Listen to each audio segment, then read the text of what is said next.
Hi welcome to Shri Mallika's kitchen. ఈ ఛానల్ని ఆదరించిన ప్రతి ఒక్కరికి మా హృదయపూర్వక నమస్కారములు. ఇవాళ చాలా మంచి రెసిపీతో మీ ముందుకు వచ్చానండి. చాలా అంటే చాలా బాగుంది. ఇది ఏమిటంటే చికెన్ బిర్యానీ. చికెన్ బిర్యానీ ఈ విధంగా చేశారంటే టేస్ట్ మాత్రం సూపర్గా ఉందండి. ఈ విధంగా చేసుకొని మన ఇంటికి చుట్టాలు వచ్చినా, ఫ్రెండ్స్ వచ్చినా, మన ఇంట్లో చిన్న ఫంక్షన్ చేసుకున్న అలాంటి అన్నింటిలోకి కూడా ఈ విధంగా చేసి పెడితే వచ్చిన వాళ్ళు ఎవరైనా సరే కడుపు నిండా తిని వెళ్తారండి. అంత బాగుంది. ఎలా చేయాలో ఒక్కసారి మన కిచెన్లోకి వెళ్దాం. ముందుగా మనం చికెన్ తీసుకోవాలండి. నేనైతే 1 కిలో చికెన్ తీసుకొచ్చి శుభ్రంగా కడిగి బౌల్లో వేసానండి. బిర్యానీ కొరకు ఏంటంటే కొంచెం సుమారైన ముక్కలు మనం కొట్టుకోవాలి. ఓకేనా? కొట్టించుకొని తెచ్చుకున్న తర్వాత దాంట్లో ఇప్పుడు ఒక 2 టేబుల్ స్పూన్లు కారం వేయాలండి. కారం వేసిన తర్వాత ఆ తర్వాత ఏం చేద్దామంటే 1 టేబుల్ స్పూన్ వచ్చేసి ధనియాల పొడి కూడా వేసుకుందాం. దాని తర్వాత గరం మసాలా సగం టేబుల్ స్పూన్ వేస్తే సరిపోద్దండి. ఆ తర్వాత ఇప్పుడు బిర్యానీ మసాలా 1 టేబుల్ స్పూన్ వేద్దాం. ఇవన్నీ వేసిన తర్వాత రుచికి సరిపడా 1 టేబుల్ స్పూన్ సాల్ట్ వేసుకునేసి ఆ తర్వాత అల్లం వెల్లుల్లి పేస్ట్ 1 టేబుల్ స్పూన్ వేసాక గడ్డ పెరుగండి 1 గంటి వేసుకుంటే చాలు. ఓకేనా? ఇవన్నీ వేసిన తర్వాత 1 టేబుల్ స్పూన్ వచ్చేసి ఆయిల్ కూడా వేసుకోవాలండి. వేసాక ఇప్పుడు దీన్ని మనం బాగా మిక్స్ చేసుకోవాలి. ఇలా మనం బాగా ఇలా పిసుకుతూ మిక్స్ చేసామంటే ముక్కలు మొత్తం బాగా పీల్చుకుంటాయండి. అన్ని మసాలాలు ఒక్క చోట లేకుండా ప్రతి ఒక్క ముక్క కూడా మనం అన్నింటికి వచ్చే విధంగా ఇలా కలుపుతూనే అప్లై చేసుకోవాలి. ప్రతి ఒక్క ముక్కకు కూడా ఇవన్నీ అంటాలండి. అప్పుడే ప్రతి ఒక్క ముక్క తింటుంటే రుచి చాలా బాగుంటుంది. ఓకేనా? ఈ టైప్ మనం ఏంటంటే చూడండి, ప్రతి ఒక్క ముక్కకు కూడా ఇలా అంటాలి. ఇప్పుడు దీనికి మూత పెట్టి ఒక అరగంట సేపు అయితే దీన్ని ఊరనివ్వాలండి. మూత పెట్టి పక్కన పెట్టేసి ఒక బౌల్ తీసుకునేసి దాంట్లోకి రైస్ వేసుకుందామండి. నేనైతే బిర్యానీ రైస్ తీసుకొచ్చాను. మనం ఇంట్లో రైస్ ఉన్నా కూడా పర్వాలేదండి. ఒక 2.5 గ్లాసు రైస్ వేసానండి. ఓకేనా? ఇదేంటంటే మనం ఏదైతే ఒక కొలత పెట్టుకున్నామో మనం నీళ్లు పోసేటప్పుడు కూడా సేమ్ అదే దాంతోనే వాటర్ కూడా పోసుకోవాలి. చూడండి, నేను బిర్యానీ రైస్ తెచ్చాను. ఒకవేళ మన ఇంట్లో రైస్తో కూడా చేసుకోవచ్చండి, ఇబ్బంది ఏం లేదు. ఓకేనా? నేను ఏంటంటే అలా చూపిస్తున్నాను. ఇప్పుడు దీంట్లో మనం నీళ్లు పోసి బాగా 1కి 4 సార్లు శుభ్రంగా కడగాలండి. ఈ రైస్ మనం ఎప్పుడైనా సరే శుభ్రంగా కడిగిన తర్వాత ఇప్పుడు దీన్ని ఏంటంటే మనం ఒక 10 నిమిషాలు అయితే సేపు నాననివ్వాలండి ఈ రైస్ని.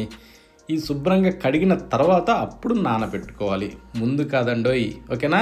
ఇప్పుడు దీన్ని పక్కన పెట్టేసి స్టవ్ ఆన్ చేసి ప్రెషర్ కుక్కర్ పెట్టి దాంట్లో ఒక 2 టేబుల్ స్పూన్లు వచ్చేసి ఆయిల్ వేసుకోవాలి. ఆయిల్ వేసాక కొద్దిగా వేడెక్కనిచ్చి బిర్యానీ ఆకు, ఆ తర్వాత చెక్క,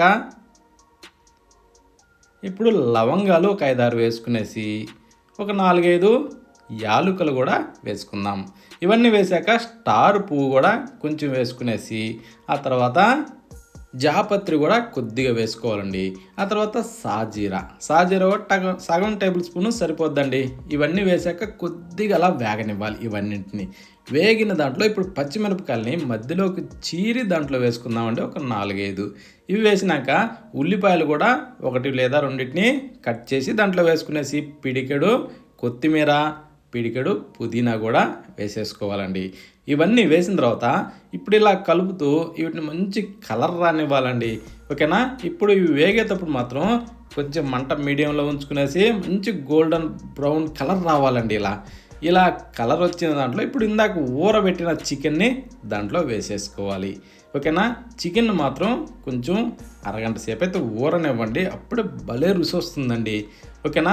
ఎమర్జెన్సీ అనేసి కొంచెం తక్కువగానే ఊరబెట్టామంటే కొంచెం రుచి తగ్గుతుంది, అంతే, వేరే ఇంకేం లేదండి. ఓకేనా? ఇప్పుడు దీన్ని మనం ఇలా బాగా తిరగేసుకుంటూ దీన్ని ఒక 10 నిమిషాల సేపు అయితే ఉడకనివ్వాలండి. అంటే చికెన్ ముక్క బాగా ఉడకాలి. ఈ ఆయిల్లోనే చికెన్ ముక్క ఎంత బాగా ఉడుకుతుందో అంత మంచి రుచి వస్తుందండి. ఇప్పుడు తినే విధంగా దీన్ని ఉడకనివ్వాలండి. ఓకేనా? ఇప్పుడు మనం నానబెట్టిన రైస్ చూసుకుందాం. బాగా ఉబ్బినాయి చూడండి. ఇప్పుడు ఆ ఉబ్బిన రైస్ని దీంట్లో వేసేసుకోవాలండి. ఆ రైస్ ఎన్నో గుర్తాయి కదండి, 2.5 గ్లాసు రైస్ని నేను నీళ్ళలో కడిగి నానబెట్టాను. ఆ 2.5 గ్లాసు వేశాక ఇప్పుడు కిందకి మీదకి తిరిగేస్తూ బాగా కలుపుకోవాలండి. ఆ చికెను గ్రేవీలో ఈ రైస్ బాగా కలవాలి. కలిసి 1 నిమిషం పాటు కొద్దిగా దీన్ని వేగనివ్వాలండి. అప్పుడు ఈ రైస్ ఏందంటే ఆ సారం అంతా పీల్చుకొని రుచి బాగుంటుంది. ఇప్పుడు మీదకించి కొంచెం కొత్తిమీర, పుదీనా ఇవి 2 కూడా వేసుకొని ఆ తర్వాత నీళ్లు పోసుకుందామండి. 2:30 గ్లాసు రైస్ వేసాం కదండీ! 4 గ్లాసులు ఖచ్చితంగా నీళ్లు పోసుకోవాలండి.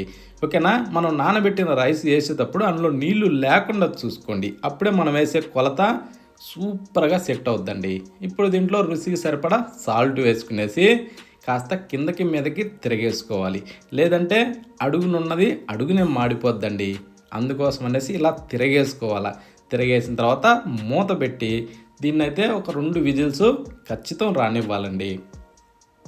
నీళ్లు పోసాక మాత్రం తిరగేయడం మరచే పోవద్దండి. ఓకేనా?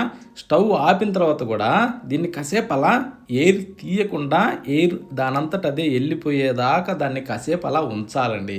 ఉంచిన తర్వాత అప్పుడు మూత తీసుకోవాలి. ఇంకా ఏదైనా కొంచెం నెమ్ముగా అనిపించినా కూడా అది మొత్తం పీల్చేస్తుంది. ఎందుకంటే మనం 2 విజిల్సే రానిచ్చాం. ఓకేనా? 3 విజిల్స్ అయితే ఏమవుద్దంటే మెత్తగా అవుతుంది.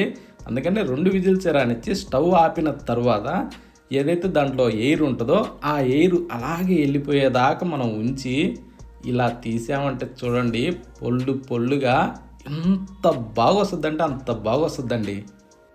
ఇదే అండి దీంట్లో ఉండే మెయిన్ సీక్రెట్. ఓకేనా? మనం ఏదైనా దమ్ బిర్యానీ అలాంటివి చేసేటప్పుడు ఏం చేస్తామంటే కట్టెల పొయ్యి మీద కింద మీద నిప్పులు పోసి మరీ దాన్ని ఆవరిస్తాం కదా! ఆ టైప్‌లో దీన్ని అందులో ఎయిర్ ఉంచి ఆవురుకొనివ్వాలండి. ఇలా తింటుంటే మాత్రం రుచి చాలా బాగుంటుందండి.